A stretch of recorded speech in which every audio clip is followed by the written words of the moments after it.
Does the Bible really hate women, or have we misunderstood Paul for centuries? This is not a small question. It is a question that has shaped movements, divided churches, and shaken the faith of many. Some read the words of the Apostle Paul and conclude that Christianity is oppressive toward women. Others go even further and label Paul as controlling, insecure, even misogynistic. They quote, "Let your women keep silent in the churches," or "I do not permit a woman to teach or to have authority over a man," and they stop there. Case closed. Verdict given. But what if that verdict was rushed? What if the problem is not Paul's heart, but our lack of historical understanding? What if we had been reading ancient letters written into specific cultural chaos as if they were modern tweets detached from context?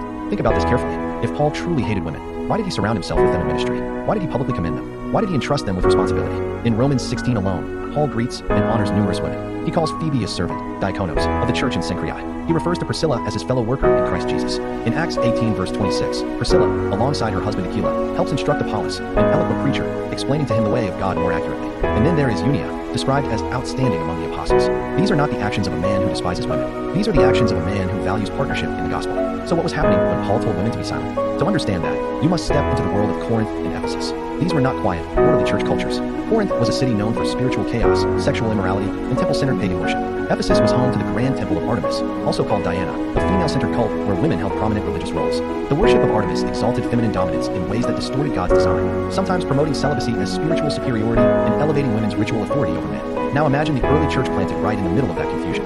Newly converted women, many of whom had not been formally trained in the Hebrew scriptures, because first-century Jewish culture largely educated men in Torah study, were now participating in gatherings where theological discussions were happening openly. Questions were being asked, doctrines were being explained, false teachings were already spreading, as Paul warns repeatedly in his letters. If untrained believers, men or women, began interrupting teaching or asserting authority without sound doctrine, confusion would follow.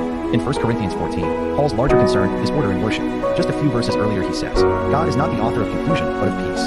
The issue is disorder, not gender hatred. His instruction for women to ask their husbands at home if they desire to learn was a culturally practical solution to prevent public disruption and protect both the dignity of women and the clarity of teaching. And when Paul speaks in 1 Timothy about not permitting a woman to teach or exercise authority over a man, he is writing to Timothy in Ephesus, a city saturated with Artemis ideology. There were false teachers targeting women specifically. The priority was doctrinal stability. Paul even says in that same passage, "Let a woman learn in silence." That statement itself was revolutionary. In a culture where women were often excluded from formal theological learning, Paul commands that they be taught. This does not sound like suppression. It sounds like protection and structure. And here's where we must zoom out even further. The Bible's vision of men and women begins in Genesis. Man was created first and given the responsibility to cultivate, guard, and lead. Woman was created as a helper suitable for him, not inferior, but complementary. Leadership and partnership were built into the design. Paul echoes this in Ephesians 5, where he commands husbands to love their wives as Christ loved the church and gave himself up for her. That is not dominance. That is sacrificial leadership. So does the Bible hate women? Or have we confused order with oppression, context with command, and structure with suppression? Maybe the real question is not whether Paul was a misogynist. Maybe the real question is whether we have taken words written to stabilize fragile churches in pagan cities and turned them into weapons against God's original design.